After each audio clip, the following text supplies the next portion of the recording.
പശ്ചിമേഷ്യയിലെ സൈനിക കരുത്ത് വർദ്ധിപ്പിക്കുന്നതിനായി അമേരിക്ക തങ്ങളുടെ മൂന്നാമത്തെ വിമാനവാഹിനി കപ്പൽ കൂടി പശ്ചിമേഷ്യയിലേക്ക് നീക്കുന്നതായി റിപ്പോർട്ട്. യുഎസിന്റെ നിമിറ്റ്സ് ക്ലാസിൽപ്പെട്ട USS ജോർജ് H.W. ബുഷ് എന്ന ലോകത്തിലെ തന്നെ ഏറ്റവും വലിയ യുദ്ധക്കപ്പലിലൊന്നായ വിമാനവാഹിനി കപ്പൽ മേഖലയിലേക്ക് നീങ്ങുന്നതായാണ് റിപ്പോർട്ട്. ഏകദേശം 80 യുദ്ധവിമാനങ്ങൾ വരെ വഹിക്കാൻ ശേഷിയുള്ള ഈ കപ്പൽ അമേരിക്കൻ സെൻട്രൽ കമാൻഡിന്റെ ഭാഗമാകും. ഇതിനു പുറമെ മിസൈൽ നശീകരണ കപ്പലുകളായ USS Ronald Cook, USS Mason എന്നിവയും പശ്ചിമേഷ്യ ലക്ഷ്യമാക്കി യാത്ര തിരിച്ചിട്ടുണ്ട്. 1092 അടി നീളവും 100,000 ടണ്ണിലധികം ഭാരം വഹിക്കാനുള്ള ശേഷിയുമുള്ള ഈ കപ്പൽ ലോകത്തിലെ ഏറ്റവും വലിയ യുദ്ധക്കപ്പലുകളിലൊന്നാണ്. 2 ആണവ റിയാക്ടറുകൾ ഉപയോഗിച്ച് പ്രവർത്തിക്കുന്ന ഈ കപ്പൽ 30 നോട്ട്സിലധികം വേഗത കൈവരിക്കും. 4.5 ഏക്കർ വിസ്തൃതിയുള്ള ഫ്ലൈറ്റ് ഡെക്കാണ് ഇതിന്റെ പ്രധാന സവിശേഷത. ഒരേ സമയം നിരവധി യുദ്ധവിമാനങ്ങൾ പ്രവർത്തിപ്പിക്കാൻ കഴിയുന്ന രീതിയിലാണ്. അതുപോലെ USS ജോർജ് H.W. ബുഷിൻ 56 വരെ ഫിക്സഡ് വിംഗ് വിമാനങ്ങളും 15 വരെ ഹെലികോപ്റ്ററുകളും വഹിക്കാൻ കഴിയും. ഓരോ 20 സെക്കൻഡിലും ഒരു വിമാനം പറത്താനുള്ള ശേഷിയുള്ളതാണ് ഈ കപ്പൽ. 8500 ടണ്ണോളം എയർക്രാഫ്റ്റ് ഇന്ധനം സംഭരിക്കാനായതിനാൽ ദീർഘകാല യുദ്ധപ്രവർത്തനങ്ങൾക്ക് വളരെ അനുയോജ്യമാണ്. ഒരു സൈഡിൽ യുദ്ധത്തിനായി കപ്പലുകൾ അണിനിരത്തുന്നുണ്ടെങ്കിലും മറു സൈഡിൽ കൂടി നയതന്ത്ര ചർച്ചകൾക്കുള്ള സാധ്യതകളും സജീവമാണ്. ഇറാനുമായുള്ള ചർച്ചകൾ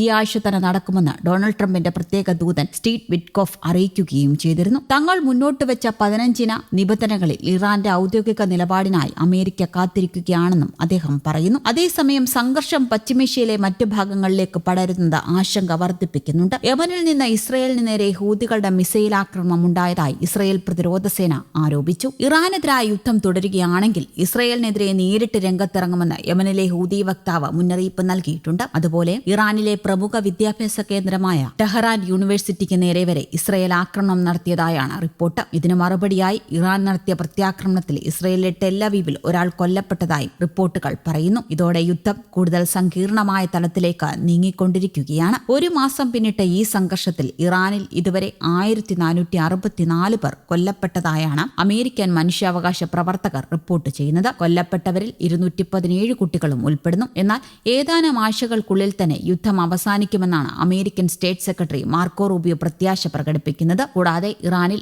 ആഴ്ചകൾ നീളുന്ന കരസേനാ നീക്കത്തിന് അമേരിക്ക ഒരുങ്ങുന്നതായി റിപ്പോർട്ട്. അമേരിക്കൻ മാധ്യമമായ ദ വാഷിംഗ്ടൺ പോസ്റ്റാണ് ഇക്കാര്യം റിപ്പോർട്ട് ചെയ്തത്. പൂർണ്ണമായ സൈനിക നീക്കമായിരിക്കില്ലെന്നും പ്രത്യേക സേനാ വിഭാഗങ്ങൾ ഉപയോഗിച്ചുള്ള ആക്രമണങ്ങളായിരിക്കുമെന്നും സൈനിക ഉദ്യോഗസ്ഥർ വെളിപ്പെടുത്തിയതായി റിപ്പോർട്ടിൽ പറയുന്നു. കാർക്ക് ദ്വീപിലും ഹോർമുസ് കടലിടുക്കിലും സൈനിക നീക്കം നടത്താനാണ് ലക്ഷ്യമിടുന്നത്. പ്രസിഡന്റ് ഡൊണാൾഡ് ട്രംപ് പെന്റഗണിന്റെ ഈ പദ്ധതിക്ക് അംഗീകാരം നൽകുമോ എന്ന് വ്യക്തമല്ല. പ്രദേശത്ത് കൂടുതൽ സൈനികരെ US വിന്യസിച്ചിട്ടുമുണ്ട്. ഇസ്രയേലിലേക്ക് അത്യാധുനിക സൈനിക സന്നാഹങ്ങളുമായി അമേരിക്കൻ വ്യോമസേനയുടെ കരുത്തൻ വിമാനങ്ങൾ പറന്നിറങ്ങുന്നതായും റിപ്പോർട്ടുകൾ പറയുന്നു. US വ്യോമസേനയുടെ പക്കലുള്ള ഏറ്റവും വലിയ ഹെവി ലിഫ്റ്റ് ട്രാൻസ്പോർട്ട് വിമാനങ്ങളിലൊന്നാണ് C-17 ഗ്ലോബ് മാസ്റ്റർ. ഇസ്രയേലിന്റെ പ്രതിരോധ കവചം ശക്തമാക്കുക എന്ന ലക്ഷ്യത്തോടെ വമ്പൻ നീക്കങ്ങളാണ് പെന്റഗൺ നടത്തുന്നത് എന്നാണ് സൂചനകൾ. ഇറാനിൽ നിന്നുള്ള ബാലിസ്റ്റിക് മിസൈൽ ഭീഷണി നേരിടാൻ ഇസ്രയേലിനെ സജ്ജമാക്കുക എന്നതാണ് ഈ ദൌത്യത്തിന്റെ പ്രധാന ലക്ഷ്യം. ഇതിനായി പ്രധാനമായും 2 കാര്യങ്ങളാണ് C-17 വഴി എത്തിക്കുന്നത്. ടാഡ് മിസൈൽ പ്രതിരോധ സംവിധാനം. ലോകത്തിലെ ഏറ്റവും മികച്ച മിസൈൽ വേദ സംവിധാനങ്ങളിലൊന്നായ ടെർമിനൽ ഹൈ